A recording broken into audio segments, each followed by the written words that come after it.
Good morning, boys and girls, or good afternoon, whenever you're watching this. I hope you had an amazing Easter and you were able to spend some time outside and maybe get to hunt some Easter eggs. And I hope you remember the real reason that we celebrate Easter. And if you don't remember what it is, you can go listen to my last story. And we read about Pete the Cat and his Easter adventure.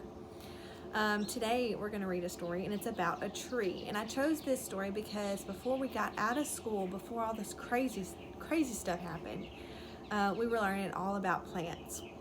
And we learned how the roots grow down, and the stem grows up, and the flower is at the top. Do y'all remember learning about that?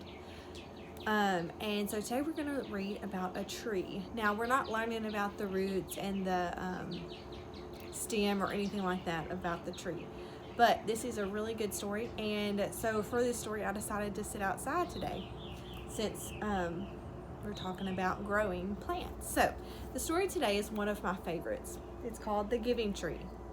And you'll notice in this story that the pictures, they're not in color. The front cover is, and the back cover, it's in my favorite color. But inside the story, the pictures are in black and white. They did not color the pictures in. The author and the illustrator of this story is a man called Shel Silverstein, and he's really well known for writing poems. And remember, a poem has words that rhyme in it. That means they sound the same at the end. And when we were learning about poems and rhyming words, we read a bunch of Shel Silverstein's poems. So today we're going to read his story, The Giving Tree.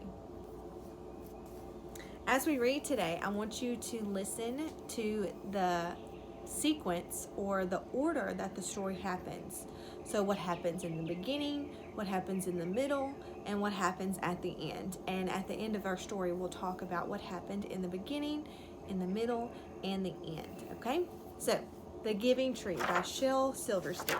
And I hope you can hear me. I hear some birds chirping around me, and I have a wind chime right here beside me. But that's just part of being outside. So,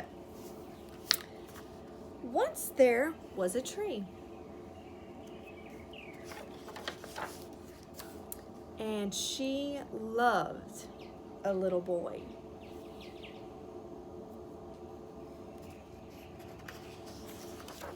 And every day the boy would come.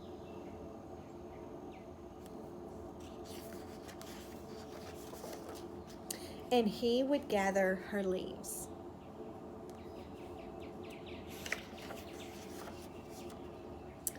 And he would make them into crowns and play King of the Forest.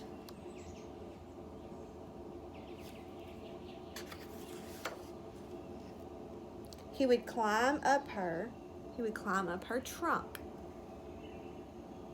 Do you see him? He's right here. So in the beginning of the story, remember what has happened so far. What was happening in the beginning? He would climb up her trunk and swing from her branches. Can you find him? I found his shoes.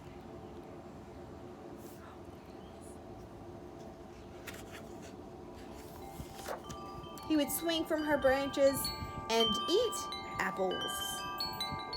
So what kind of tree do you think this is? It's probably an apple tree. If he's eating apples, it's probably an apple tree. And they would play hide and go seek.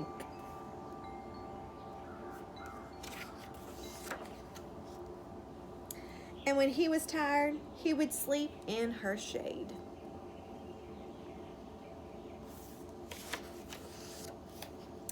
And the boy loved the tree. Remember, in the beginning of our story, the tree said that she loved a little boy, and the little boy loves her too. So remember what happened in the beginning of our story. He loved her very much. And you can see that he carved something in a tree. He wrote me and T. So the boy is me, and the T stands for probably the tree. He loved her very much, and the tree was happy. So how did the tree feel in the beginning of our story?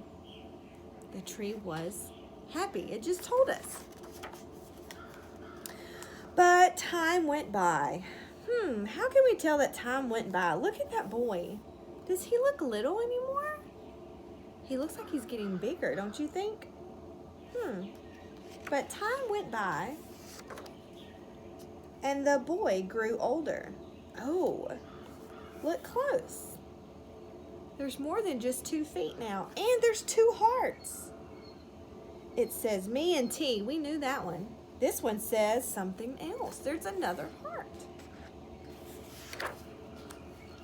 And the tree was often alone. Alone means by yourself. And then one day the boy came to the tree, and the tree said, "Come, boy, come climb up my trunk and swing from my branches and eat my apples and play in my shade, so you can be happy." "I'm too big to climb and play," said the boy. "I want to buy things and have fun. I want some money. Can you give me some money?" "I'm sorry," said the tree, "but I have no money. I have only leaves and apples. But take my apples, boy, and sell them in the city. Then you will have money, so you can be happy." The tree wants him to be so happy, doesn't she? And so the boy climbed up the tree and gathered her apples and carried them away. And that made the tree happy. Look at all of her apples. So this is the middle part of the story. But the boy stayed away for a long time, and the tree was sad. And then one day the boy came back, and the tree shook with joy. And she said, "Come, boy, climb up my trunk and swing from my branches so you can be happy." "I'm too busy to climb trees," said the boy. "I want a house to keep me warm. I want a wife and I want children, so I need a house. Can you give me a house?" I have no house," said the tree. "The forest is my house, but you may cut off my branches and build a house, so then you can be happy."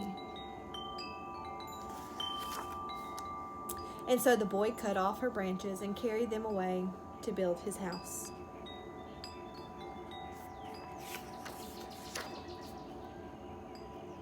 And the tree was happy.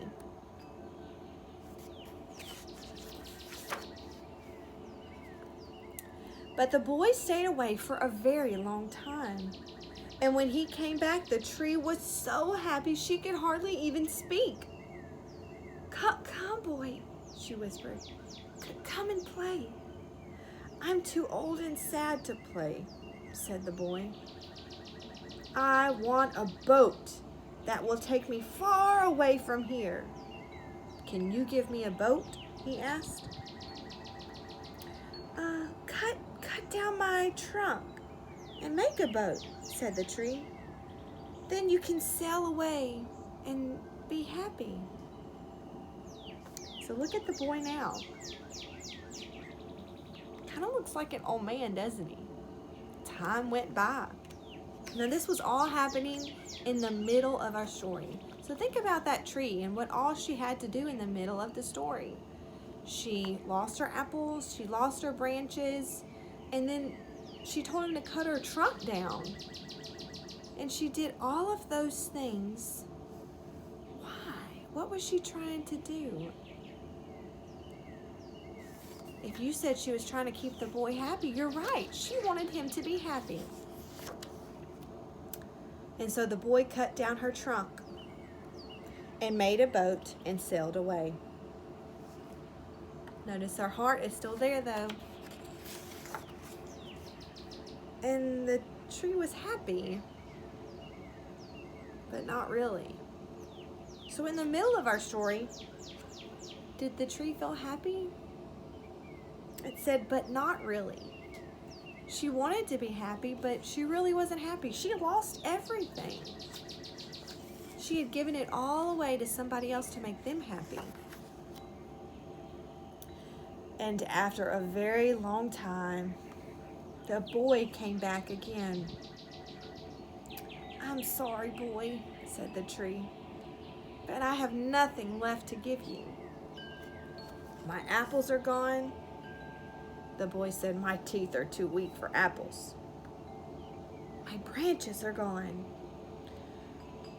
"You cannot swing on them." "I'm too old to swing," said the boy. "My trunk is gone," said the tree. "You cannot climb."